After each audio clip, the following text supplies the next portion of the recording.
Are you sick and tired of having to do everything and your husband just doesn't carry the load? And on top of that, when you try to talk about it, you guys just end up fighting. No fun, hey? Welcome to the Only You Forever podcast. If you want to build a thriving, passionate marriage, we've got the research, the truth, and the answers you've been looking for. And now, here are your hosts, Caleb and Verlinda Simone Gendel. Hey, everybody.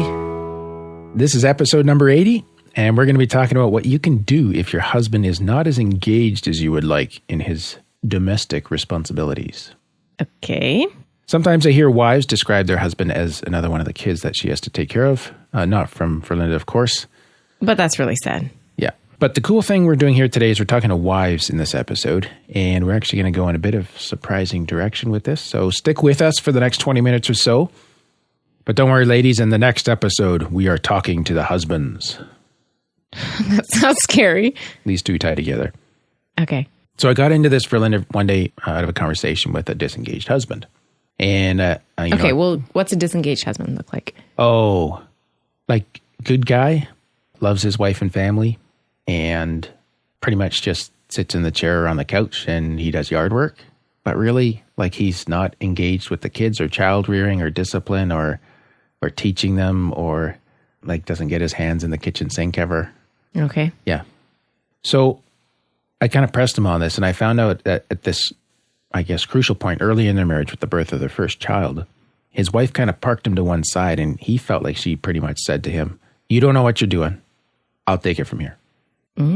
Yeah. Yeah. Now, here's the deal, and this is why we're going to talk to wives and talk to husbands, okay? Is because you can say, well, that's a bad wife. Like, don't do that. Turns out this is quite common. But he bought into it. He agreed to go along with this, and that's why we got to talk to both spouses here. Okay. So today we're going to talk to wives and next week to husbands. Okay. Hopefully we can keep it fair, and hopefully it will promote some useful conversations between you and your spouse so that you can restore that healthy balance. So today, let's talk about what to do if your husband's not engaged. So our research assistant reported to us that there were a number of studies and articles that suggested that husbands withdraw mainly at the point when kids are brought into the picture. And on a side note here, we have a really awesome research assistant. Yeah. So thanks, Esther. And so from the first study that she brought to our attention, from 2008, it was called Withdrawing from Co-Parenting Interactions During Early Infancy. I always love the sterility of academic titles. Yes. So here's the deal. This is almost as good as the title that you wanted to put on this episode. I am just very academic. Speaks to my great mind. Right. If your husband is invested in the status quo, and who isn't to some extent, but if your husband's invested in the status quo. What does that mean? If he wants to keep everything the way it is, he's invested in not having change. Like he's quite happy how it is. Okay. And a child shows up, vis-a-vis you make a baby together. He may well withdraw in order to avoid change, like withdraw in the context of your marriage. Okay. Okay. Now, what happens kind of along with this is that first-time mothers who were unhappy with the division of childcare labor, they escalate their demands with their stress, resulting in a more pronounced sort of demand on the husband, right? So now you got the cycle going where she's demanding and he's withdrawing. Okay. And this is a very common pattern. It's a classic. I usually call it the pursuer-withdrawer. But it also gets called demand-withdraw. And basically, the more the wife demands, the more the husband pulls back. In street language, it probably gets called nagging, and he goes to the garage. Okay? Okay. So what's ironic is that they're both doing their respective parts in an attempt to save the marriage. Most people miss this point. Okay, I can see how she's doing that, but how is he attempting to save the marriage? He's avoiding like conflict. A really loud, nasty fight that he feels would deteriorate the marriage, so he's going to pull back out. Okay. Yeah. No, we should unpack that in an episode one day, but here's the piece of information that was new to me. Normally, new fathers often feel excluded by the developing mother-infant bond. And some men respond by pressing their wives for more time, so they kind of press in and compete. Others channel their energies into the baby as well. And others will progressively distance themselves from the mother-baby pair. Okay? So these researchers, they wanted to find out what kinds of fathers were most prone to this pulling back and withdrawing situation. And the fathers who withdrew, they found, were generally less ego resilient. And that term means an ego resilient person is one who reports open-mindedness, perceptiveness, like they kind of get what's going on, an interest in understanding why others behave as they do. And an ego resilient person is able to stay open to viewpoints other than their own. Okay. So if you score lower on those kind of things, like that's not your strongest suite, you're more likely to withdraw. Okay. And there also found that the fathers who were most likely to withdraw were already in a marriage that was showing some distress signals before the baby arrived. Oh. And these fathers also felt less respected by their wives as a parent, as a father. So they weren't doing a very good job. They felt that she didn't think that. Or that she did There's think a perception, Okay. not a reality that they're measuring. Okay. Okay? Now that leads to a subject which I hadn't heard before a few weeks ago called maternal gatekeeping, which is pretty interesting. Maternal gatekeeping is a phrase that refers to the beliefs and behavior that a mom shows to discourage or restrict father involvement in childcare. Oh, that's interesting. So our assumption, and along with the research, is that this is unhelpful. Maternal gatekeeping is not helpful. Right. Because it's not all about the mom here. Right. And research, and we're going to get to why this happens in a minute. Okay. So research has shown that greater father involvement in children's lives has been found to be associated with benefits for parents and children alike. So the more dads in there, the better. Yeah. Okay, so we just need to, it sounds so obvious, but we got to clarify our assumptions, right? And the research backs that up. And then the more domestic demand that you place on a father and the more his ability to respond, the more he will contribute to childcare. So fathers who are willing and capable will get in there. Okay. Yeah. Okay. But maternal gatekeeping undoes this because in an effort to maintain what they call primacy, which is a nice way of saying, I want to be number one, like take first place. In an effort to maintain primacy as a mother, women employ maternal gatekeeping strategies. And so they end up monitoring and restricting their husband's level and type of involvement in the childcare. So okay. Do I need to No, so they want to be number one as mom. right? And so they kind of restrict what their husband actually does with the kid to make sure that they... Yep. And or they're kind of really brooding over him. Oh, no, don't do that. Oh, put the cream. That's too much cream. I'm talking about diapers. I was thinking coffee. Coffee. Okay. Maybe that's because we're recording too early in the morning. Yeah. Okay. Stop putting Cremo on the baby. Now that kind of blew my train of thought there, but that's all. Sorry. That's all good. Okay. Now here's the deal. And folks, just stay with me. If you think I'm sounding harsh here, I'm going to get empathic in a moment. Thanks. By the way, that's not a great line to use on your wife, guys. Okay. It's more common among, it just sounds harsh because it's so academic again, right? But just stay with me. I'm with you. Just go on. Okay, I'll go. It's more common among working class employed mothers who are caught between gender role ideologies, okay? And the two Like gender being the role, career woman yes, and being the mom yes, and the number one of both. yes. Okay. So there's this financial necessity that you got to work full time. And there's this social whatever that says, okay, you're working full time, but you better be an awesome mom too. So this is where I get empathic because you're caught between these two messages about how you should be ideally a stay-at-home mom and invest your heart, life, and soul in your kiddies. And yet you're living in a reality where you have to go out and work just to make ends meet. And you're really caught between this between a rock and a hard place. Work and a hard place, maybe. But a rock and a hard place, right? So I have no criticism for that tension. Like this is many real. folks' reality. Yeah. But this is the breeding ground for maternal gatekeeping because moms can compensate for this by really emphasizing their primacy when they are at home. And this is what can push husbands back. Fathers. Okay. So studies have shown that as maternal gatekeeping increases, father involvement decreases. Duh. Right. So The mom's almost like hoarding it for herself. Yeah.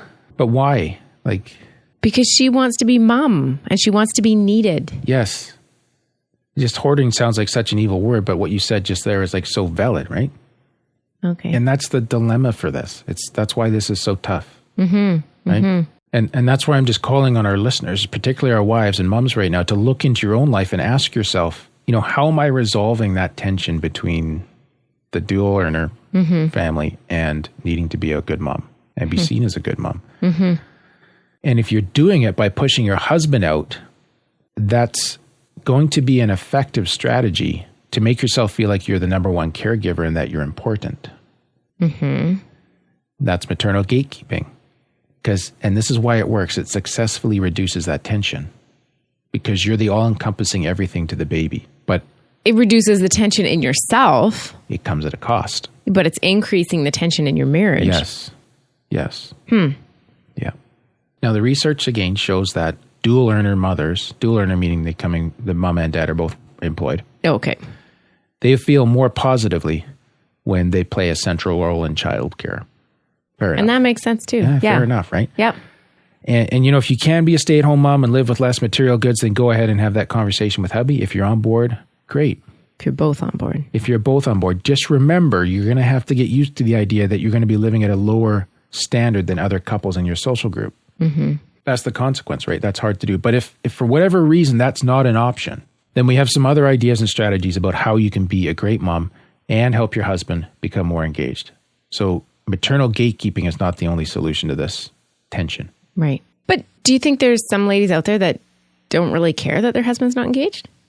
There might be. No. Because, okay, let me go back to the example I mentioned at the start. I knew from what he was saying that she would call on him to get more engaged, but I don't know if she knew that she was actually pushing him away. Oh, okay. Right? Yeah. Fair enough. So, and this is where, we're talking about this. We're putting a term on it so people can identify it and some symptoms. And maybe it's just like, oh my, like I never realized I was doing this. Yeah. Right. And that's what we're kind of hoping for is that you'll have this light bulb moment if this is you. And now we're going to give you something to do about it. So let's go to that. Okay. What can we do about it? Okay. Sounds really obvious. But first, be willing to share domestic demands with your husband. Okay. Domestic demands being? Housework and childcare. Why didn't you just say housework and childcare? I just did. So anyways, and you're probably sitting there listening to us and you're like, well, it would be nice if he'd get off his butt and share them with me. But you have to be willing to invite him and maybe even educate him and then enjoy sharing those duties with him. And I think all those things kind of have to go together for Linda because what? You look like you're going to say something. Yeah, I just think here, I think you need to be willing to give up your perfectionism a little bit. Like when I do the dishes. And they're not lined up perfectly in the dishwasher. Yeah. Or, as absolutely clean. The towels might not be folded just quite right. Right. But the fact is they're folded and they're in the cupboard and I don't have to do it anymore. And you're together. Yeah. While you're doing it, right? Yeah. Just like if I went into your workshop and cleaned up, it probably wouldn't be, well, it probably would be, but I was going to say it wouldn't be like as perfectly done. Well, it wouldn't be done my way. It wouldn't be done your way. Yes. But it'd be done. Yeah. And that'd be awesome too. Until I couldn't find something. Yeah, exactly. I'll just stay out of the workshop. That's a separate issue. Okay, go on. Maybe, yeah. Okay. Now the second part here is we have fun when we do the dishes together. We usually do, yeah. Yeah. Yeah. In fact, that's a better experience than when I'm not there and I feel kind of guilty like I should be. Right. So why live with the guilt? Yeah. Just help me with the dishes. Good idea. Okay. I think we're sidetracked in here. Well, I just walked into something. I'm a little worried about that. So let's move on. Okay. Now at the point of your childbirth, this is something to consider. If you're thinking about making babies or you got one coming soon, at the point of childbirth, consider having your husband take a longer leave to be more involved in caregiving following the birth of your child. And, like when we did this for Linda, I think I just missed a couple of days of work and often mom and my mother-in-law, your mom comes in. Yeah. And that's awesome. Yeah. But this is all part of the setup to relieve the husband of involvement socially. I'm not saying you guys are evil and you're planning this and it's whatever, like you're, cackle. Mm-hmm. When are you coming, Mom? We need to get him out of here, right? But this is how it kind of goes down, right? Okay. And just think about intentionally as you're going into that. And I think we could have had this discussion if we knew that we should have. And we're listening to great podcasts by Caleb and Verlinda. That we would have, we could have stopped ahead of time and thought, you know what, let's do this a little bit differently. Yeah. And maybe you're home more or you're taking more time off work, like shorter days, or I don't know what it looks like that you guys can actually work out. But if husband can get more involved, that's awesome. Our researcher found a study that showed that fathers continue to be more involved when the children were older if those fathers took longer leave following the birth of the child and help with the diapers and stuff, not went fishing, but actually was involved. So if they're involved in day one, they're more invested over the lifetime of the child.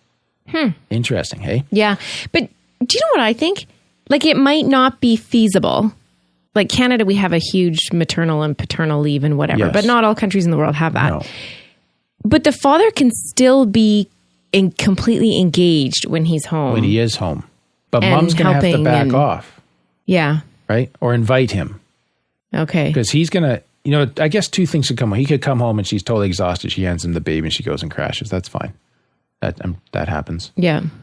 But he could also come home and she's like, got it all under control. Yeah.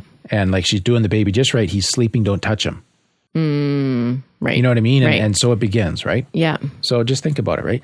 Now, the third part in here, and ironically that this should come up on our show, but we would like to encourage you to work on your marriage. Oh, really? Yeah. Because this, again, is research-based, that the better you are at communicating, the stronger your intimacy, and the higher your marital satisfaction, the greater father involvement will be. And I think it's just because these couples, they come into it with more of a sense of togetherness. Okay, so the better you are at communicating, Yep. Stronger your intimacy, stronger your intimacy. and the higher your marital satisfaction Satisfaction. going in. Yeah. Those The are all greater tied his together. involvement will be. Yeah. Okay. Okay. So this goes back to what we talked about, I don't even know which podcast, about like you were a wife first before you were a mother, for Yep. example. And the best thing you can do for your kids is to work on your marriage. Yep. Like even when they're newborns and Even when you're pregnant. huh. Okay. Okay. Now, ladies, one more thing for you to think about. I want you to think about what you believe about your husband. This was a fascinating study from 2005. It found that mothers, and I'll give you the geek talk here first, the academic language, mothers' perceptions of husband's investment in the paternal role, unlike those fathers' own perceptions, were related to the father's overall involvement. In plain English, if you think your husband doesn't care as much as you want him to about the baby and childcare, you'll actually keep him back. Like push him away. Yeah. Okay. And what you think, and the emphasis is on the word think, what you think is more important than what he thinks about his role. Your perception is critical here. The mother's perception. The mother's perception is critical. Okay. So she can have a belief about him that doesn't actually match his ability, experience, wisdom, his own desires, or what he's going to do or is doing even. But if she believes this, she'll push him back. This is documented in this research study. Oh my. Okay. So if you have a strong conviction that your husband should be involved in childcare as you raise your kids, you'll end up encouraging him to become more involved. And these researchers concluded that if the father was withdrawn from childcare in the family, the one way to fix that was to change the way the mother looked at the father, the way she perceived him. Not looked with her eyeballs. No. If she believed, stand on your head and look at me, it helps. If she believed that he could and should be a capable parent, then she was more likely to allow him to actually do that. Wow, this just sounds like so controlling. Oh, women are evil. They really are. Yeah, that's true. No, I mean, this is straight out of this study. Wow. Yeah. Okay. So, and Verlyn, it's not something I expected to see coming into the research, but in the end, it does make sense because it ties back to the maternal gatekeeping concept. If you can open the gate, you can change your husband's level of engagement. So that's me opening my own gate. Yes, you woman can open the gate. Mm-hmm. Yeah. Cool, hey? Yeah. Or interesting anyways. Now, if this is deeply entrenched and your kids are older, you do have your work cut out for you. Yeah. Like, does dad even know the kids by this point? Well, he's there and he sees them, but he's kind of now, he's another one of the kids, is sometimes how this ends up going. Oh, ouch. Right? So it's tough. Yeah. And there's almost a parent-child dynamic between the mom and the father instead of a peer-to-peer. And you just stop and think about that for the moment right now. Mm-hmm. If you're the husband, do you feel more like a peer to your wife or a child to your wife? And if you're a wife, do you feel like your husband is your peer or more like one of your kids? So I just thought we could wrap this up. We've given 4 strategies, 4, 5, I can't remember, 4 in there, I think, to think about. But I want to talk a little bit about communication because we talk about this a lot and people ask about it a lot. Think about how you discuss housework and childcare, okay? Because division of labor, whether it's childcare or housework, is a source of conflict for many couples. Mm-hmm. So typically, or We have a stereotypically. whole podcast dedicated to this. Yeah, we do. I have We'll to link to that it. in the show notes. Mm-hmm. So typically, or even stereotypically, here's what goes down, right? The wife is frustrated over the division of housework. And this is kind of like our little cycle at the start. The husband is content. He wants to keep the status quo. He wants to keep it the way it is. So what's the wife going to do? She's going to escalate. I always thought status quo was like keeping up with the Joneses. Obviously, I was wrong. That's maybe more about status than quo, but Oh, so status quo is just keep things the same. yeah. So he just nothing wants changes. to keep everything the same. Okay. Yeah. Static. Okay.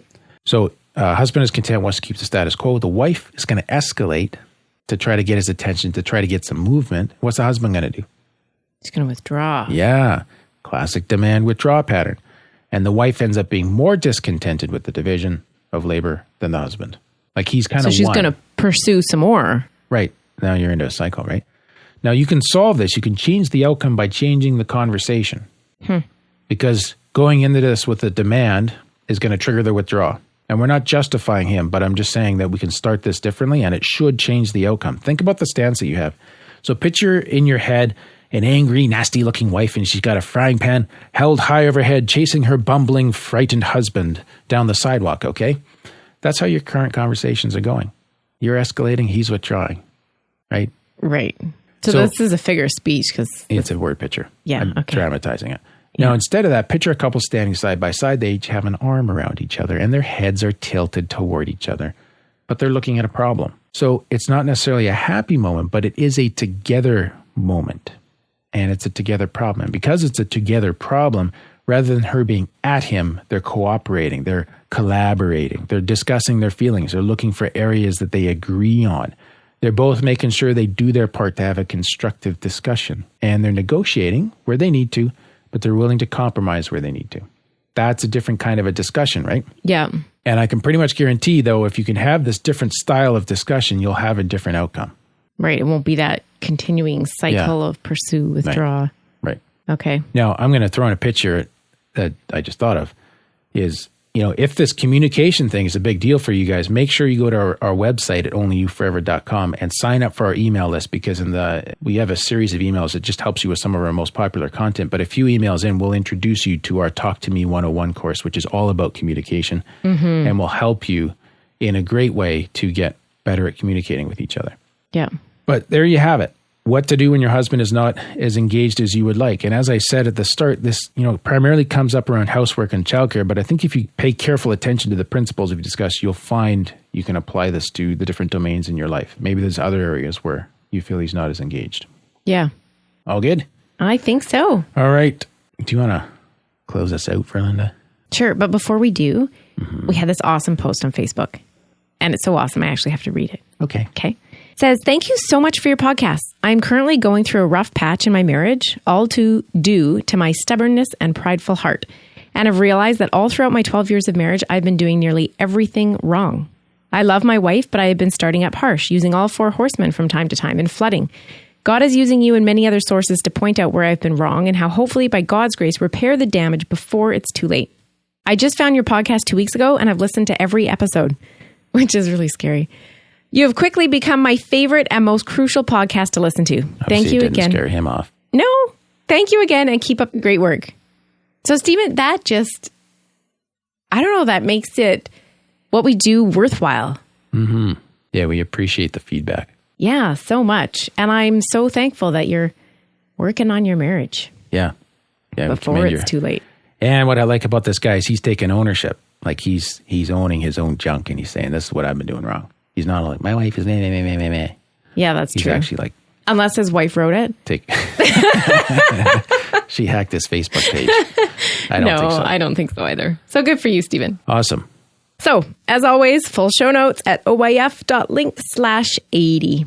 And remember, we're here to help build thriving, passionate marriages. So if this was helpful to you, we'd love it if you could help us spread the word and share this with others who would also be blessed by it. And we say this all the time, like, spread the word, share it with others.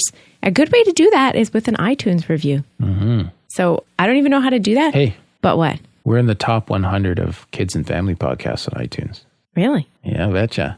Wow, that's We're getting exciting. up there. So that's thanks to the reviews we've received, but we haven't seen any in a little bit, folks. So if you have time this week, please leave us a review. We would very much appreciate it. It helps us to reach and influence more marriages. Awesome. Thanks. And we'll see you next week. Thank you for listening to the onlyyouforever.com podcast. Please help us reach and influence a wider audience by rating and reviewing our podcast at onlyyouforever.com/love. Thanks for listening, and we'll see you next week.